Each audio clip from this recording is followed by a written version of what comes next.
Hello and welcome to episode 44 of the D Hoop University podcast. This is your host, Darrell Harris, also known as D Hoopster.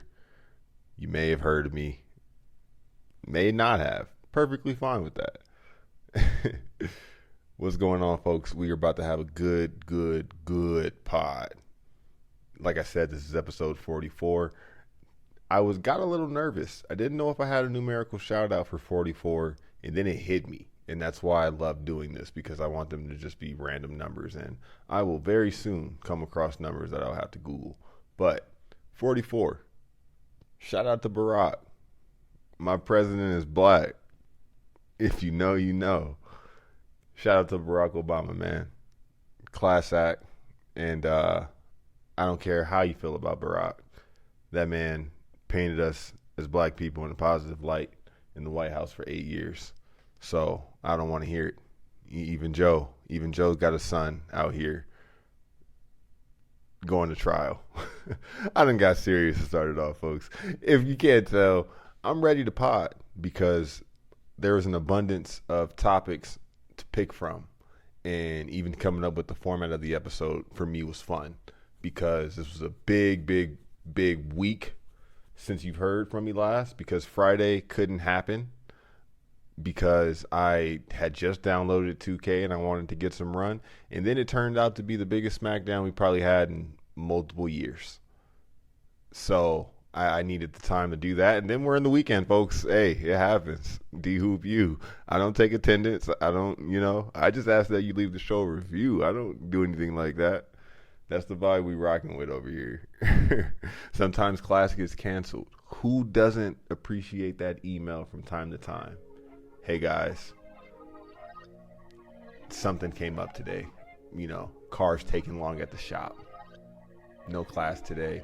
Assignment still due. I'll email you guys, blah, blah, blah. That's a massive W for the day whenever you got that email in college.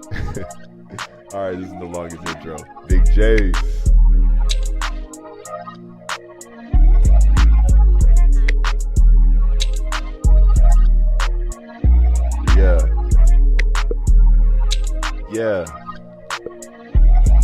Yeah. Brothers, they're my brothers, man. They no kidding, nothing fat. Hey, we rocking over here, folks. We got the vibes going late at night in my element right now. And I'm ready to do this, folks. Let's say there was 10 topics from the weekend that I could have devoted a whole episode to. And I know that I have plenty to say about almost each of these. So I tried to boil it down. And I think this is something that we're going to do going forward to recap some of these weekends structure-wise. But these are my weekend winners and losers. And I got 5 that I'm going to do today. And the list isn't, I'm just calling it that for now. That's fluid. But I'm going to hit the 5 topics that I want to. And in list fashion, because who doesn't love a good list? So we're going to get that started with fantasy football. Why not? That is a trademark of this show. The Casual Diehard Fantasy Football League Week 2 is now in the books. Let me pull up the standings because your boy took an L this week. I'll start with that. But I went 2-1 in my ESPN league. So I only lost in that league, and I won in week 1, so I'm 500. Not tripping. Definitely not tripping at all, because my loss didn't come from, well, for one, I got the bad version of stacking. It happens. Trevor Lawrence, Travis Etienne, both didn't show up for me. I'm talking single digits. I think the only quarterbacks that were below Trevor Lawrence were Zach Wilson, Jimmy Garoppolo, and Derek Carr. But, yeah, both of those guys dropped me single digits in a hard-fought game in Kansas City. Kansas City's defense doesn't get the reputation that they've earned at this point. And, yeah, they give up points, but they get a team's best every week. They're tested. And with Chris Jones out there, You're getting the playoff version of this team when the other team is going to bring that out of them. And I think that's what we got this past Sunday in Jacksonville. The heat might have been a factor. And either way, those guys didn't show up for me. I accepted that. I accepted that by 12 noon Pacific time. Derrick Henry, he did his job for him. He got 18.5. Across the board, DK Metcalf did his job to a lesser extent. He got me 13. But, Kenneth Walker got 2 early touchdowns and was on the verge of a humongous game. But they dumped the third touchdown to Charbonnet, so it is what it is. But I made mistakes by starting Zay Jones over Christian Kirk, who I drafted. You saw the reel of the strategy with that. I believed in the rapport he had with Trevor Lawrence, and Trevor was looking for him. This was a game where the Jags were in the red zone mad times. There was no shortage of opportunity for the Jaguars in this game.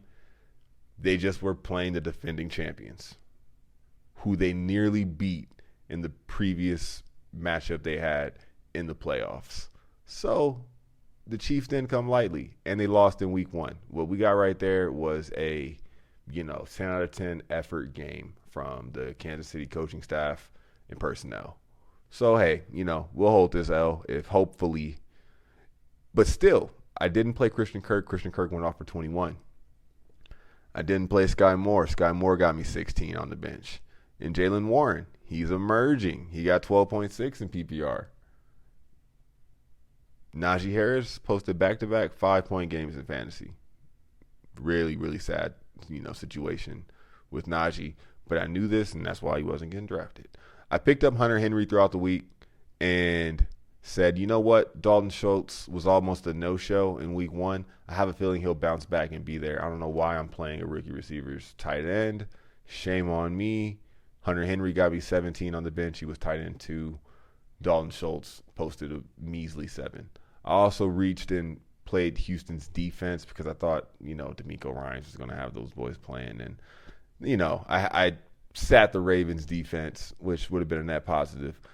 Point is, I'm looking at a lineup variation that easily could have got me the W this week. But shout out to Terrell, because Terrell came through.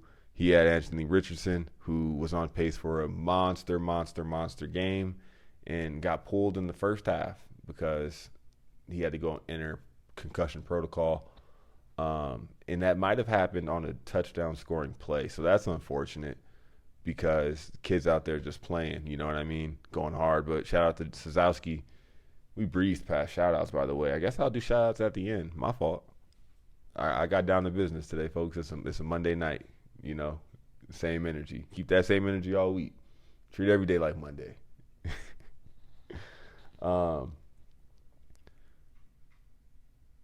Anthony Richardson was on pace to, I believed in him as well. He's starting for me in my live local fantasy 8 News Now league.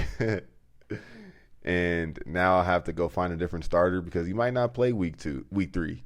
And the Colts don't necessarily have to play him because Gardner Minshew is more than competent. That game had the highest scoring total of any game in week 2. And he, you would have thought their, competition kind of was par amongst the teams, but Gardner Minshew got a lot out of that offense. So they don't have to rush Anthony Richardson coming back. He's also their future. So I wouldn't be surprised if he sits at least one game just to make sure he's more than 100% before we see him out there again, because apparently there was a scare in week 1. But I was talking to Sazowski because he pointed out that he was sliding head first, and just the fact that you can't take these risks this early, feel the league out first. You're playing grown men, and yeah, the sort of injury he might have got, if it comes back to being attributed to that touchdown where he got, knocked into the end zone and just kind of fell backwards sort of hard. There is some correlation with how he fell and how Tua Tagovailoa fell on one of his, I think the head injury that kind of forced him to lock up. I think it was, that same sack where he just fell back, but instead of like rolling a certain way, back of the helmet just made, good contact with the grass, and that, can knock you out. And Anthony Richardson sort of fell back in that manner. So they just got to take that stuff carefully. But, yeah, Terrell had him. He had Brian Robinson Jr., which I roster in my new Zeta League with the Greek bros, my Sigma bros from Baylor. And I'm 2-0 in this league. I'm feeling really good because I considered this week a L because I also have Lawrence and Etienne in this league. And I also started A.J. Dillon because I thought that he had, carte blanche in the system this week with Aaron Jones being out. And, of course, Jordan Love gets in the red zone time and time again and looking like Peyton Manning. But didn't get him the W, ATL. But I have those guys in this league, and they all got me single digits as well in the early games. So I'm like, I'm cooked. Justin Jefferson posted 25 for me on Thursday night. Dalton Kincaid came through in the morning with 9.3. If you're paying attention, Dalton Kincaid has already surpassed Dawson Knox in the total tight end rankings 2 weeks in. He's amassed more points and yardage than him. So, just saying, he's going to be a target for Josh Allen going forward. So I'm feeling good about Dalton. But it was Brian Robinson Jr., man, who stole the show in the afternoon game, and I made him my flex. I was actually going to aggressively play Breece Hall in the flex, but I pulled the trigger, but I had him there because he and Brian Robinson had midday games. So I wanted to have the option of playing somebody in the afternoon games who I could kind of choose between based off whatever the score was. And it was like 90-50, I want to say, after the morning game. So I'm like, I'm cooked. Damn. All I got left is the defense, kicker, and my flex, and Christian Olave on Monday night.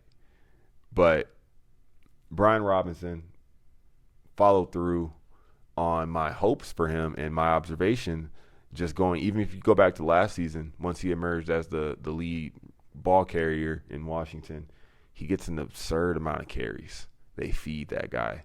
And back-to-back games, he had 19 attempts week 1, 18 attempts week 2. And in week 1, he also had one catch and he had 2 catch week 2. But he had a receiving touchdown in week 1. So that boosted his total. Either way, he didn't get a rushing touchdown week 1. Week 2, I said, hey, if you're giving the ball to a guy this much, if the offense has any juice, he'll find the end zone soon enough. And he had 2 touchdowns for Washington, finished with 28.9. I looked at my score and said, wait a second, how do I have a chance? Because not only did they get busy, but Washington's defense logged me 7 sacks. Let's go, boys. You know what I mean? So these guys brought me back into the game. And shout out to Mr. Graham. I had to take it down this week. Pause. But that's the bros. Or, you know what? I honestly don't know, man. This might be Derwin. This might be his dad. Because I thought Derwin had Joe Burrow. And if so, I sent Derwin to 0-2, and I feel good about that. But he also had Anthony Richardson on the bench. And on my New Zeta League team, I also had Mike Williams, Christian Kirk on the bench. They both had really good, productive games as well. But unless I played Brian Robinson in that flex spot, I would not have had this W. So that was a big deal. Olave outperformed Miles Sanders on Monday night, got me the W. 2-0, baby. 2-0. I also snuck down Gil in the work league. Not really sure how I got this W.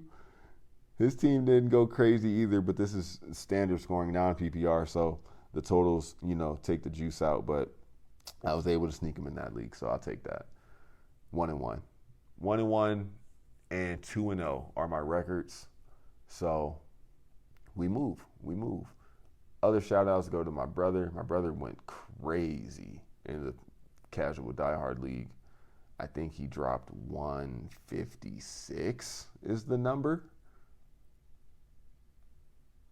156.7. And guess who he did it against, folks? Team Shiv.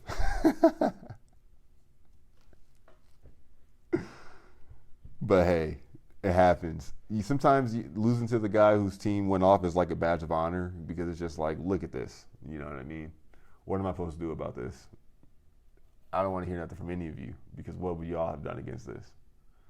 Whatever. Give me the L. And then Armando, man, one of our photogs at Channel 8. I have to give him his flowers because my guy pulled off a perfect season last year, and I've never seen that done in fantasy. But he did it.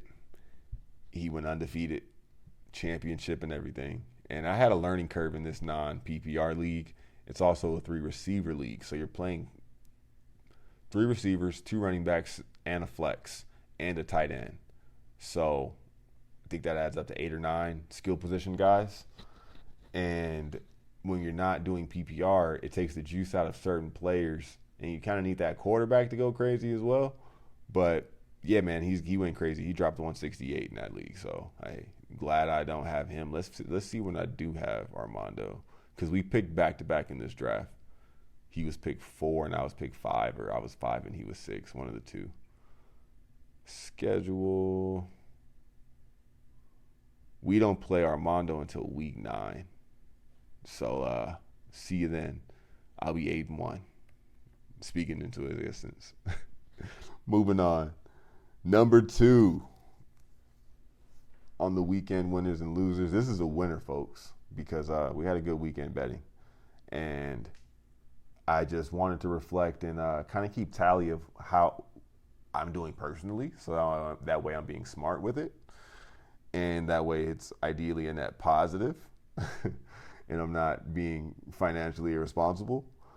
But shout out to JB the Ticket Man. Not only did he say bet on yourself, but he came on here and dropped the grease about sports betting being a means of something if you already have knowledge of the game, and it's worth it.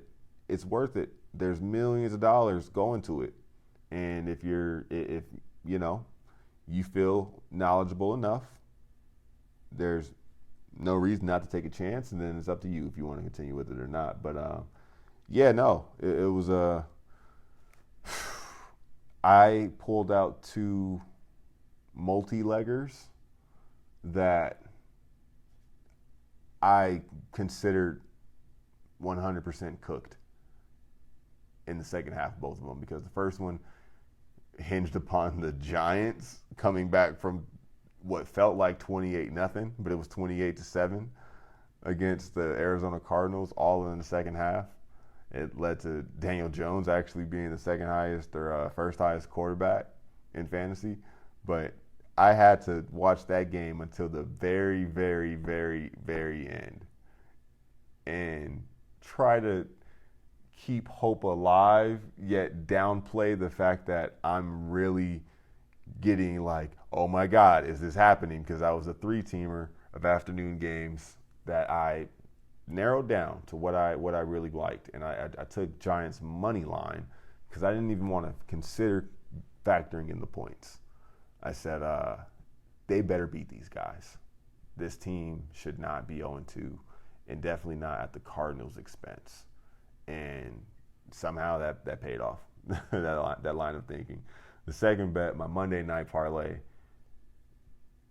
came down to the Saints and Panthers scoring a combined 18 points in the fourth quarter, and 11 of those points in the last 5.5 minutes. I made a teaser, folks. I made a teaser because, when you're making parlays, you can stack teams and you can pick them, and you can run with the spread. Folks, you bet enough, you will learn that these folks making the spread know exactly what they're doing. They know exactly what they're doing. And sometimes there's ones that jump out at you, but a lot of times you have to use your own discernment and figure out, is there value in what they're putting based on the conviction of my opinion on how this game's going to go. And it was 2 very low numbers posted as the unders for the Monday night games and the over-unders, the totals. And if you look at Sunday's games, I want to say that all but 2 games went over. One being the Kansas City and Jacksonville game because that has all my fantasy roster. Why would that game need to be high scoring? You feel me? And the other one, I don't remember right off the top of my head, but Monday night, that made me feel like, okay, these two low totals are scary because every game went over yesterday. But my gut is always with the over, whether it's NBA, whether it's NFL, and I have to try and limit it to that because those are the ones I know the best. But in my head, when I think about how a game's going to go, I sort of lean towards the talent. What kind of talent are we talking about in this setting? And what do I think of these offenses versus these defenses and stakes and all that? And I have more conviction saying this game's going over than I do saying this game's going under. And the under comes out, I want to say, has a slight edge in totals. But I love these numbers, but I just knew something's off still. I can't take these numbers at face value because I can see this Cincinnati-Pittsburgh game being an AFC North classic where it's 13-9 or, at, say, 17-14. And those all would have been unders. And it was 39 and 37.5 or 38 and 39. And I did a teaser along with the winners. Picked the winners right. But I said I will buy, the lower payout just to get the cushion because these numbers are tempting, but I know it's going to be spot on. And we're due for some unders. And I want to go over on them both. But you know what? Let's tease them down. And that takes the juice out of the payout, like I said. But it wouldn't have hit the way that it hit for me if I didn't take the teaser. And that's because the total, it was the Carolina-New Orleans game that had no points going up. And, man, like I said, just gave up mentally, just said, all right, whatever. I could have, ate my day one earnings and just chilled, but I had to do what I had to do. Oh, well, wait a second. Don't tell me they're coming back. Or don't tell me they're putting points up. Either way, it happened. It came through. Your boy is very happy about that. And we had a good weekend. So, if I talk football with you, I value your knowledge and I want to hear where you're coming from because, yeah, I'm trying to be a more better than average better. For my livelihood, it would be conducive if that were the case. But this season, I'm going to put a lot of good, effort and seeing how it goes. And I'll be somewhat transparent with you guys, but I'll talk about it for sure because, I pay attention to the lines. And we listen to JB's show on Saturdays and Sundays, KSHP. Shout out. Getting up early to beat the line. But, hey, when you do your homework, it pays off sometimes. Now, there's one other trend, and I'll mention these numbers before I get out of here. The underdogs were 8-6-2 against the spread. 8-6-2 against the spread were the underdogs. The underdogs went 6-10 outright. So 6 games had underdogs straight up hit. Just remember that, hey, it happens every week. I don't care how easy it looks. We're talking about a real game with real players and real people, and things happen sometimes. So these underdogs do hit every week. It's just about getting lucky, But at what point is it not luck? There's also this weird late push to put points on the board and some of these, attempted comebacks. Like we saw San Francisco kick a field goal at the end. And it was like, if it goes down in 5 seconds less, we'll have enough time for an onside and maybe this, maybe that. And it's like, Darrell, give it up. But we got to pay attention to that because Carolina had a situation in this game where if they didn't get the touchdown on the end of the game, towards the end of the game. They could have just kicked a field goal, but the fact that they scored the touchdown, it forced the cover, and it's just one of those things, man. But we live. We live. Number 3, this one was made the list because my mom called me about it. Saturday night, I'm babysitting big time babysitting, but I had a blast, man. Love it. Watching my niece and nephew with Sebastian, and my mom calls me at about 10 o'clock. Not even babysitting, it was a summer party, folks. Big sleepover vibes, big cool uncle, all of that. My mom calls me at about 9 o'clock. I figured that she's just calling to check in with the kids, you know what I mean? She knows I'm watching them. She's like, "You watching the game?" I said, I got a movie on right now. I'm playing I'm watching the UFC fights, and the kids, they running around, Javion playing the game. Oh, you talking about Colorado?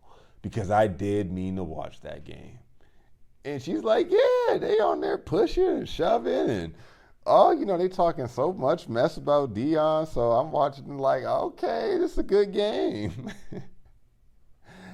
I'm like, I'm asleep, dog. I'm over here missing Primetime, in Primetime. If you know, you know. Man, so I tuned in for the second half of this Colorado State game. Shout out to College Game Day. Teaser for later in the show. But I couldn't believe what I saw, man, to an extent. And that's just how you know that this dude, Deion Sanders, and this team, this is a special thing that we're watching right now. And this might be one of the best storylines in college football. I can't tell you off the top of my mind what comes close, what's next in line outside of just the effervescent Alabama of it all. And that has nowhere near the news value that this Deion Sanders situation does. So, yeah, this is special, folks. When your mom calls and asks, "Are you watching the game?" that means that whatever is going on has some pretty serious motion. And that's the case with Colorado. That's the case with Deion. That's the case with Shador. And I can't wait to see where it goes, man. I'm just enjoying it. I didn't bet that game. I'm like, okay, these fools about to come back. I sort of feel it. And then you get the punt. The punt rolls out, coffin corner next to the pylon. All right, so these fools got to go 99 yards to force overtime and then get the 2-point conversion with like exactly 2 minutes on the clock without their best receiver. Man, knock it off, man. They're not doing that, dog. This ain't that for real. And guess what, folks? They march. Force overtime. Get the successful 2-point conversion. Everybody looks tired. Everybody looks like, oh my God, I honestly can't believe what happened either. But I'm in the moment, and I know we got to play in overtime now, so let's get it. And they pull it out double, triple overtime. I don't even know. It was a moment, dude. It was crazy. It was very crazy. And Deion Sanders and this Colorado Buffaloes team, man, they are going places this season. They got Oregon next. Shout out to Sizzo. He told me what Oregon's done this season. I think they put up 50 in every game, folks. And I think they're going to play without Travis Hunter because of a very, very, very dirty, nasty late hit. Now he's going to be out. I think he had a ruptured spleen was the diagnosis or something. And, oh, man, I didn't see that hit when it happened because I wasn't watching the first half. And then when I did see it, I said, oh, man. By the way, folks, my fantasy notes, I had a whole lot more. One of those were Nick Chubb. I'm just going to, pivot from Deion and then because that was all I had right there, man. That was special. But it made me remember and look back down in my notes because I'm just breezing with y'all. But I got some more fantasy notes for you. We saw another nasty Monday night injury. And with another, I'm referencing the Aaron Rodgers one, and that one was not brutal on the eyes. This one was. This one was, oh man, this one was stomach turning. We didn't even air it in our news at 11, just because. And Chris Matthews with a great call on it says, you don't need to see it. But head coach Stefanski for the Browns came out in post game and said, yeah, he's done for the season. It's a serious injury. And I think that is without any formal diagnosis. So, man, thoughts and prayers go out to Nick Chubb. That's a tough one, man. That's a very tough one, especially with the running back market and climate is kind of like. This points to the conservative argument when it comes to paying these guys, but really tough to see. He was probably, on pace to do great things again this season, as we've become accustomed to. But shouts outs to him, man. Get better, get well, take your time. But this is clearing the lane for Jerome Ford, ladies and gentlemen. This guy Jerome Ford came out of nowhere, and he looked damn good running the ball. There was one play against Pittsburgh where he reversed field, turned the corner, scored, ran for about probably 70 yards if you're just tracing it with the finger. But, 40-plus yard touchdown or so, dove for it at the end zone. He's going to be a hot commodity. And you better take a swing on him if you think you might need him, because what we learned with Puka Nacua is the right fantasy waiver wire ad can be season defining, because Puka Nacua is him, ladies and gentlemen. I'm here to say it. Listen to me. Puka Nacua is him.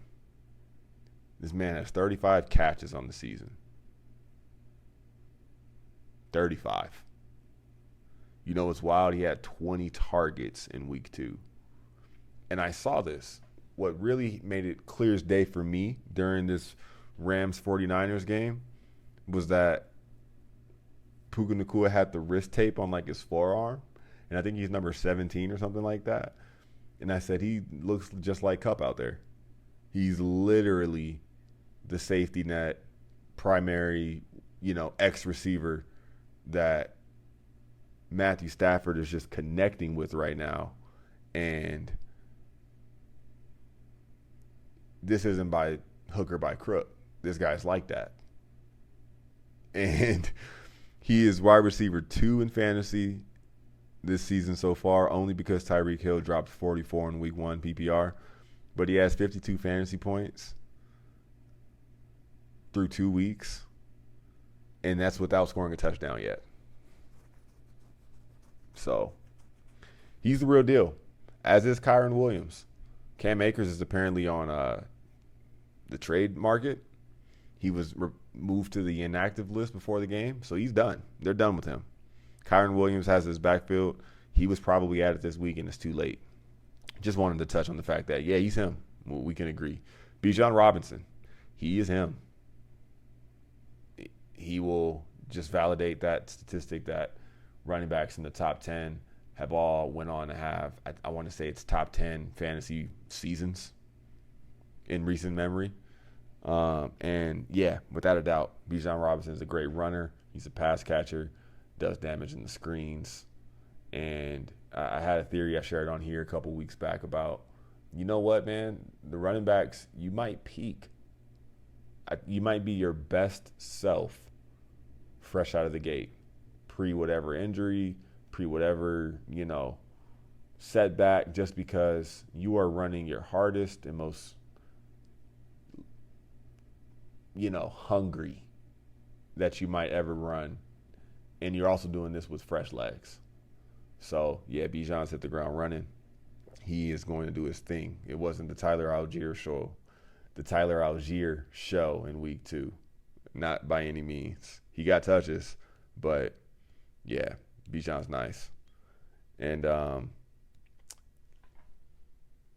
Tua had a setback in week 2, and that's one of the fallbacks of having a quarterback that's not a dual threat, because you can do a good job as a quarterback, great job as a quarterback, and that just meant managing the game, not turning it over, putting your team in scoring position, picking up third downs, things like that. But that might not translate to multiple touchdowns or 350 yards.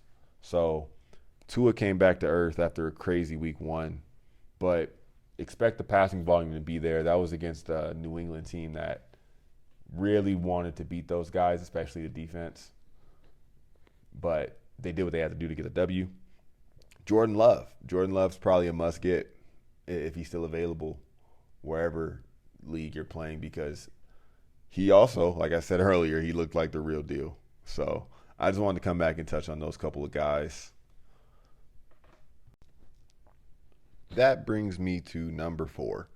And I had to get a loser on the list to justify the weekend winners and losers title, which I said will be fluid. But the loser goes to 2K24, and that's just because I literally did not get the time of day to try and get some extra run in 2K until briefly in Saturday. That's when I started messing around with the builds for my MyCareer player, and more on Sunday evening, since I didn't have to watch that Patriots-Dolphins game on pins and needles. I was able to chill out, play some 2K, finish my build, and get this guy on the court and see what this new 2K felt like. We're on Xbox Series X. DHoopster628 is my gamer tag.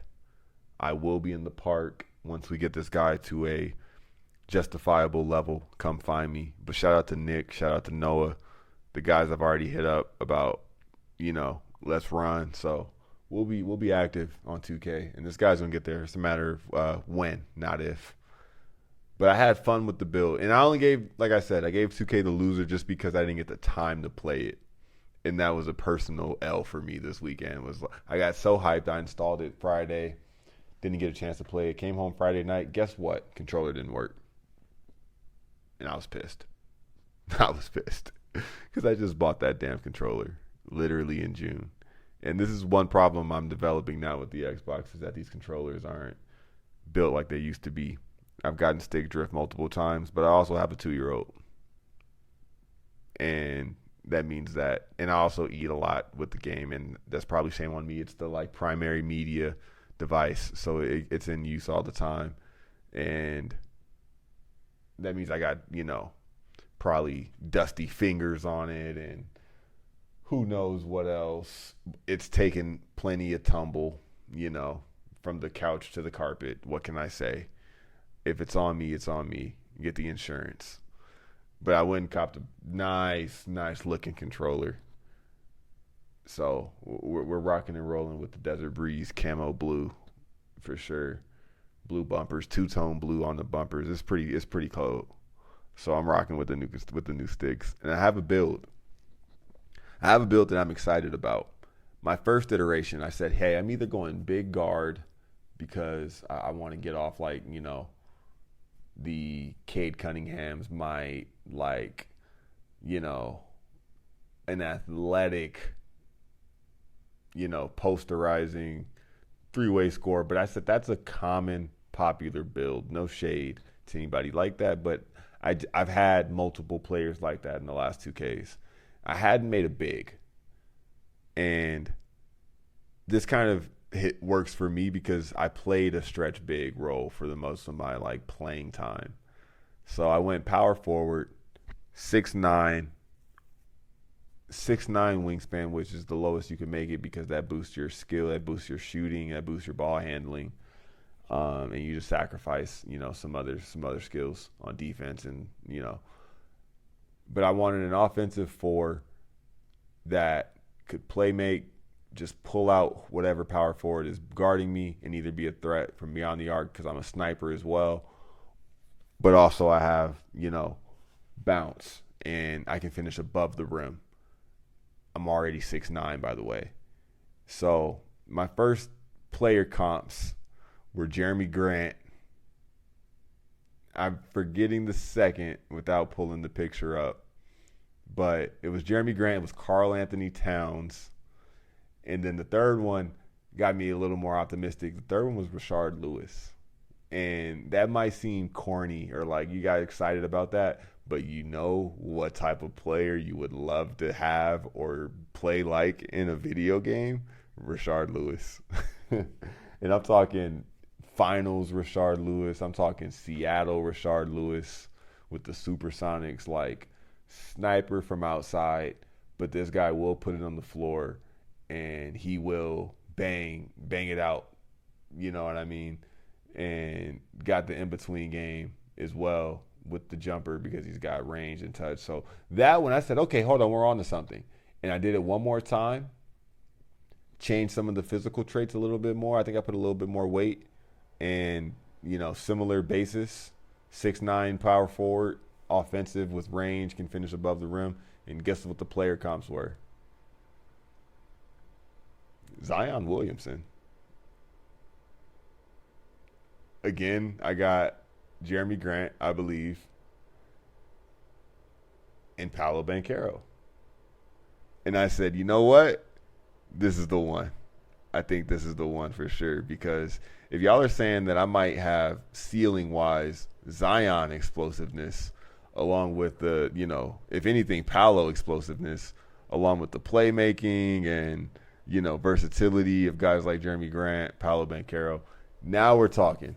And I know my 3-ball can max out like 86, 87, so I got to get on that. They're saying that shooting is hard in this 2K, and it is. It definitely is.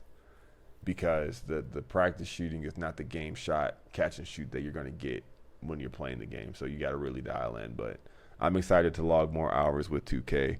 I have plenty content coming along with that. But I got to hurry up and get to number 5, the main event, the grand finale on this list. And that is, damn, did we have a weekend in wrestling. Man, oh man.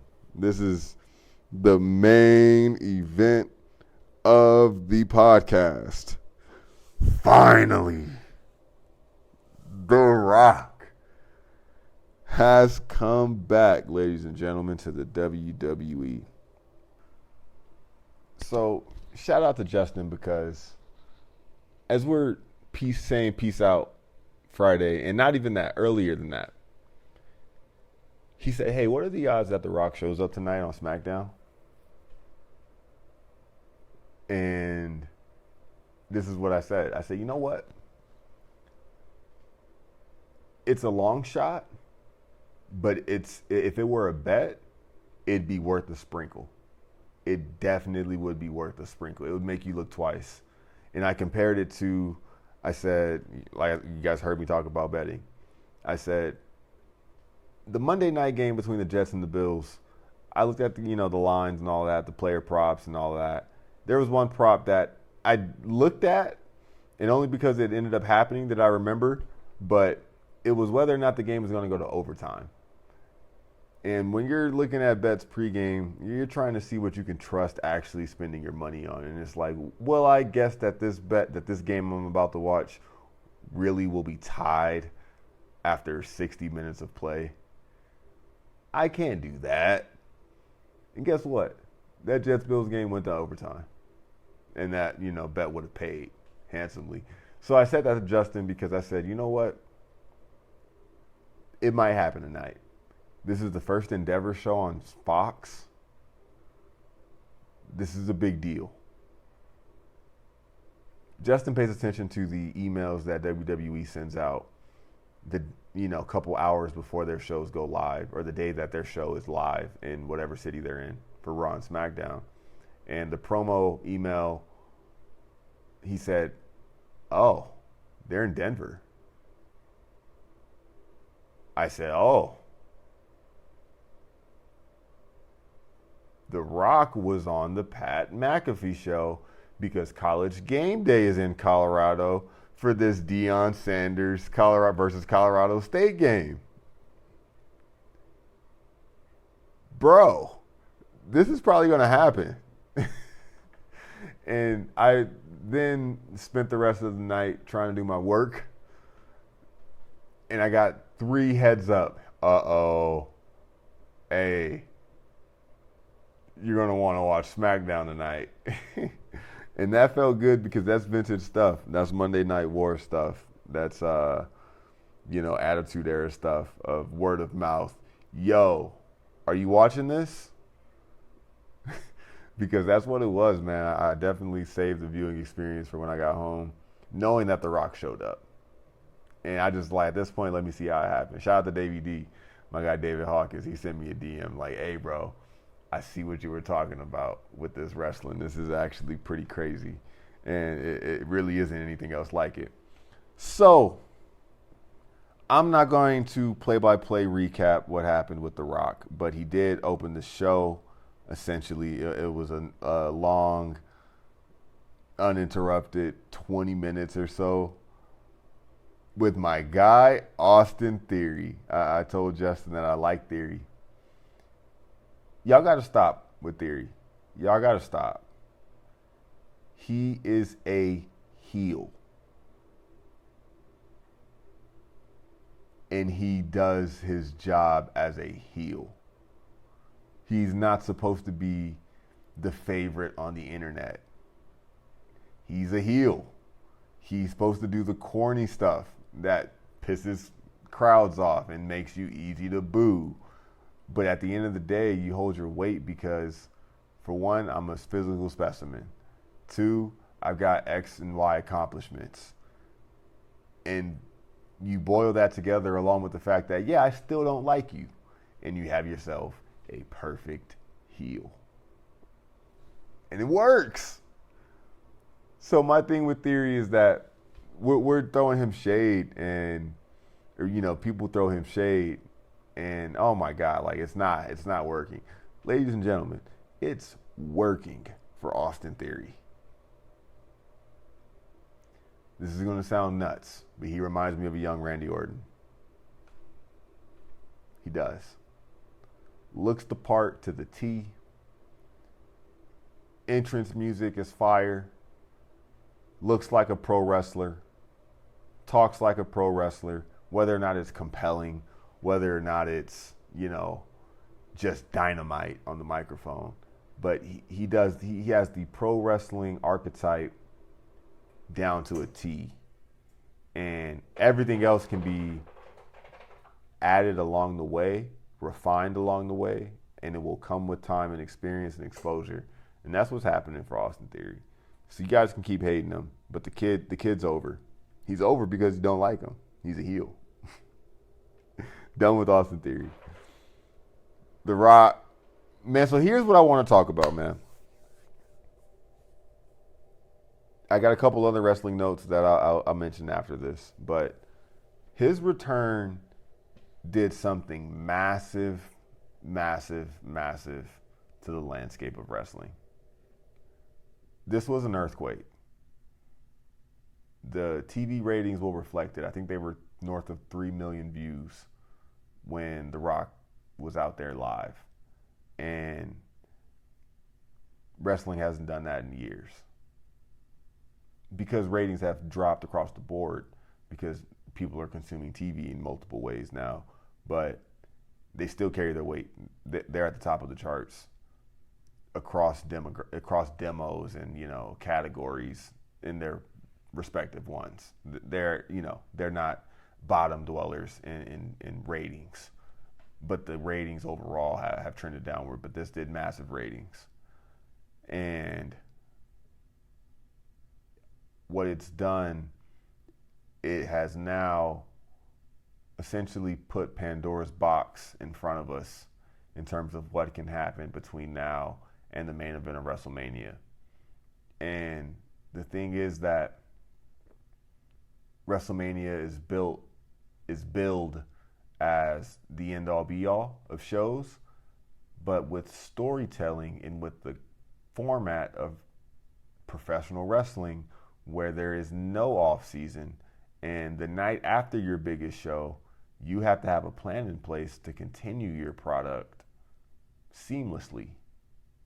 So, we're not looking at just WrestleMania 40. We're looking at past WrestleMania 40. We're looking at WrestleMania. We're looking at SummerSlam next summer. We don't even know where it's going to be yet, do we? We're looking at WrestleMania 41. Do we even know where it's going to be yet? But that's because we thought it was a lock that Cody was going to get his rematch with Roman. And The Rock shows up. And I'm sorry, ladies and gentlemen. The Rock versus Roman Reigns. The limit does not exist in terms of how box office this is for the WWE and the product and their company and what kind of revenue and reach and impressions and, you know, how big of a moment they can manufacture with The Rock and Roman Reigns. It's insane. It's insane. My subdued response to this and delivery of this, I hope conveys how much time I've like kind of just spent like, and not like, you know, an absurd amount of time, but in my podcasting and talking with Justin and just like how seriously the wheels are turning again in terms of what's going to go down in the pro wrestling future. But guys, WWE is loaded. The chamber is absolutely loaded right now. And that's my big takeaway. In terms of what should the main event of WrestleMania be, in terms of when Roman Reigns should lose his title, I don't know yet. But I have guesses. I think that Vince McMahon wants Roman Reigns to pass Hulk Hogan. And he would do that if he made it till SummerSlam next year. And you guys all probably think that is insane. And I'm the guy that thought Roman should 100% have beat Cody Rhodes going into and after WrestleMania 39 in SoFi. I think it was the perfect decision, confidently. And it's just because while this run is happening and until it ends, we are in unprecedented territory. The timeline that is happening that will be bookended by Roman Reigns' current championship run will be glorified after the fact, barring some very, very bad news story. We don't need to rush this to end. We don't know when it's going to end again or when it needs to end. When Michael Jordan's winning championships, you're not like, all right, stop it, please, just stop it. No more. We can take no more. This has to end. No, you let the greats be great, and it's going to keep happening whether you like it or not, because I'm great and this is my era. Y'all, I talk about Roman the way he trash talks because the dude gets it, man. I am an attraction. I am different. Don't speak of me like you would any other champion because none of them have done this like I'm doing it. Because they couldn't. If they could, they would. And guess what? There's a good thing going here. And, man, adding Dwayne "The Rock" Johnson to the list of folks who have fallen during this Roman Empire of a run just vaults it. And dude, we're just putting mad toppings on top of this beautiful Sunday already. You know, they just keep spinning the spiral tip more and more and more. It's like, all right, dude, like, how can you guys keep this going? This is literally soft serve ice cream. It's like unlimited. They will keep finding ways to make this thing compelling because it's never been done before in the modern era. And guess what? When it's over, it's not going to happen again ever or for another generation. So let's just be present in it. And I know we want to see Cody get the moment. I do too. Here's the thing. Rock versus Roman needs the belt. I won't have it any other way. And, if that's the case, this is my stance in the writer's room and in production and speaking with the talent. And if my opinion held any weight, but it's that, guess what? We can make this card even better on paper and, at face value by distributing the belt to a match that doesn't necessarily need the belt to make it a headline.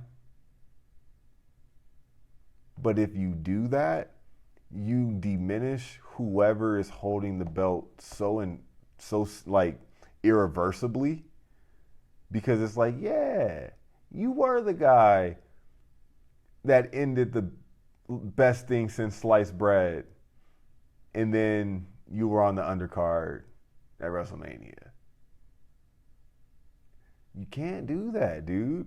That would be a slap in the face to Cody.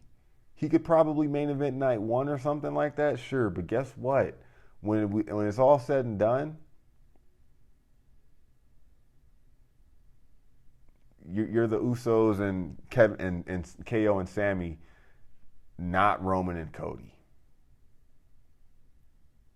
And that's no shade, but that undoes the entire monument you've built with this title run.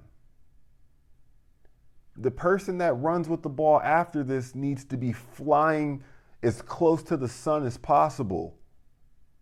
Like, it can't be an afterthought. So if that means that the reign needs to continue post WrestleMania, guess what, folks? Sit your happy ass down and watch the product. Because you're never going to get this again. I'm not, trying to talk crazy. But now that that's on the table, if it's going to happen, great. It might not because of the writer's strike. And that could end. And The Rock might be in heavy, popular demand again. But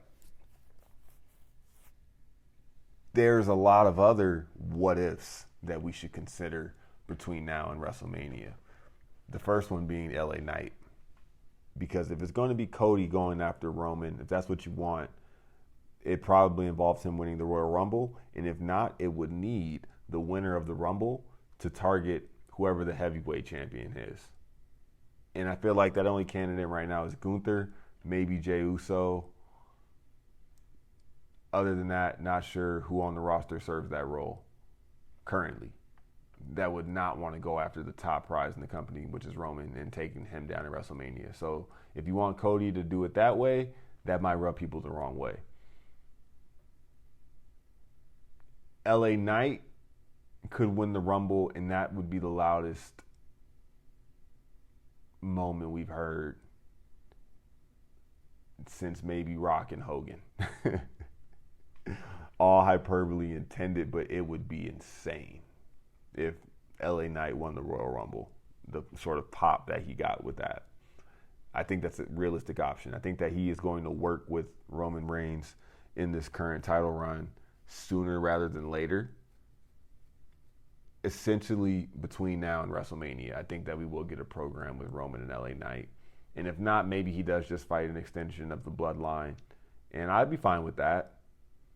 Because we're still, he has to earn the shot against Roman. That's what we do know. But he could do it by winning the Royal Rumble. That's just one thing. CM Punk. What if CM Punk's in WWE before we know it? That does so much. That we haven't even got to really breach on the podcast yet. But CM Punk and Roman Reigns with Paul Heyman doing his thing in a WWE ring. Oh my God. Do you know how much home run material that has the opportunity to produce? the sort of moment and build to that, if it's a one-off match, it's almost worth whatever the hell baggage comes along with CM Punk. And that's the conversations around that are, you might not just want this guy in the locker room.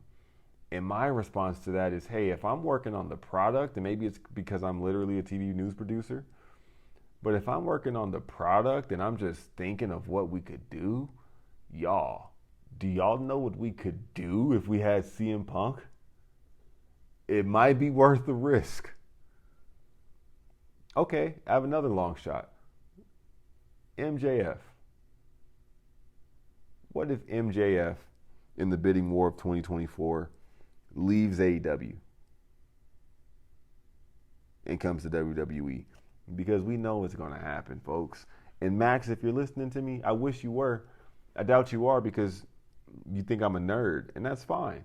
I'll take that from MJF. But, dude, stop playing, bro. I know you've gotten attached to the AEW audience and probably have a real love because they've accepted you. Guess what, dog? It's time for your call up this time, man. Don't waste time. You know better than that. Time is money.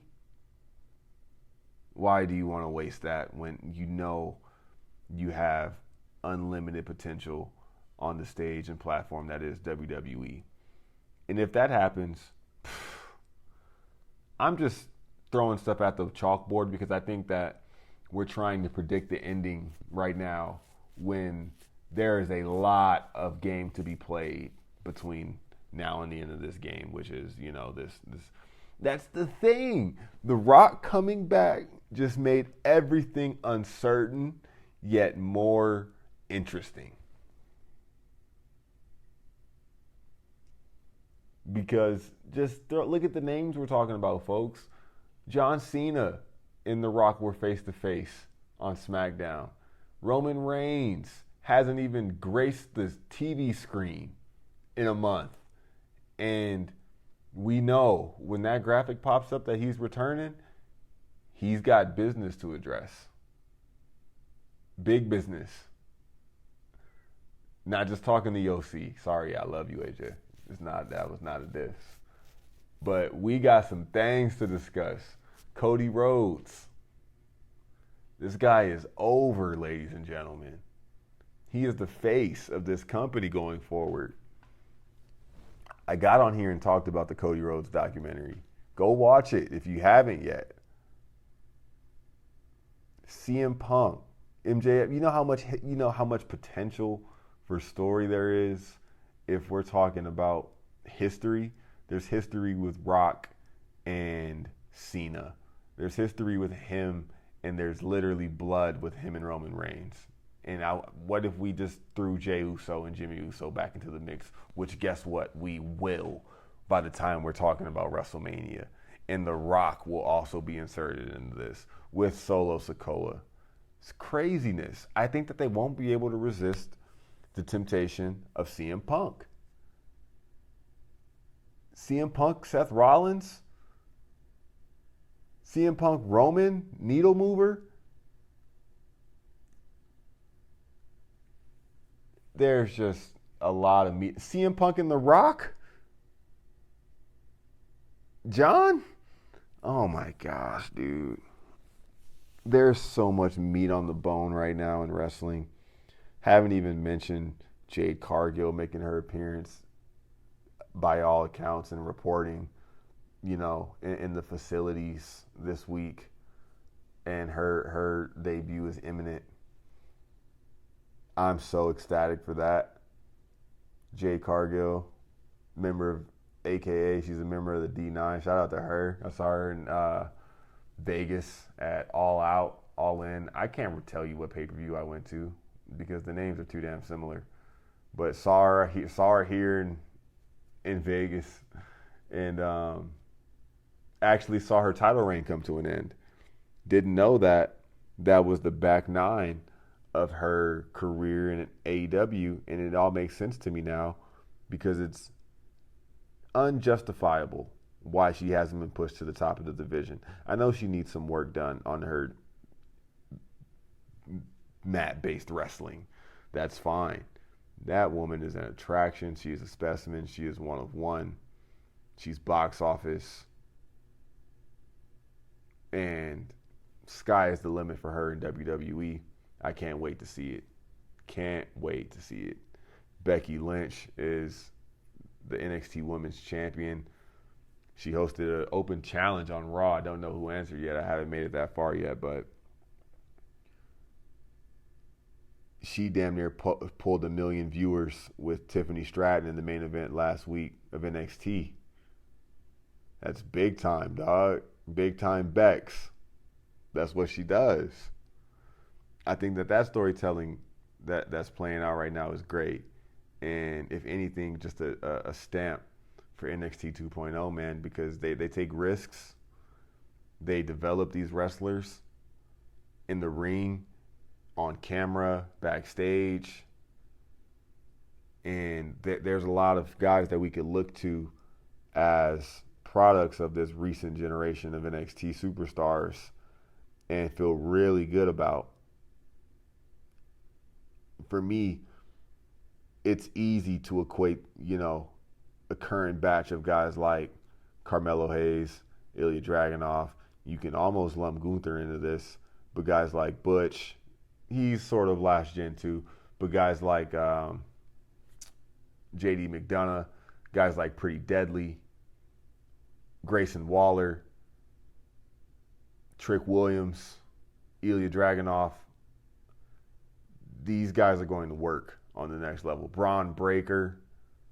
These guys are all going to work at the next level. And we've seen how far an astounding class and crop of wrestlers. Exhibit A, the LBW guys, The Rock, John Cena, Batista, Brock Lesnar, Randy Orton, generational guys, to Dusty's kids with Seth, Roman, Charlotte, Becky Lynch, Sasha Banks. Pillars. And we have some new ones, man, that are building in NXT. But, man, the product is going crazy right now. Haven't said a word about the Judgment Day. Barely talked about Jey Uso. But I gotta do some more wrestling content with some friends of the show. I'm going to get Quest on here soon. I'm going to work to do the show with Shug Wrestling, shout out. And, of course, we'll get Justin back on here soon. But, man, what a time, man. What a time. That is the weekend winners and losers, folks. Top 5. That was a great week of sports that we just recapped and touched on. And that's what where else, folks? Where else but D-Hoop University? The D-Hoop University podcast, folks. Don't forget, like and subscribe. As always, I'm going to save the shout-outs I have for the next episode. But leave us a review. We'll try and get some more video content up for you guys as well. Stay tuned. Definitely coming. And by all means, folks, this is just getting started still. This is just getting started.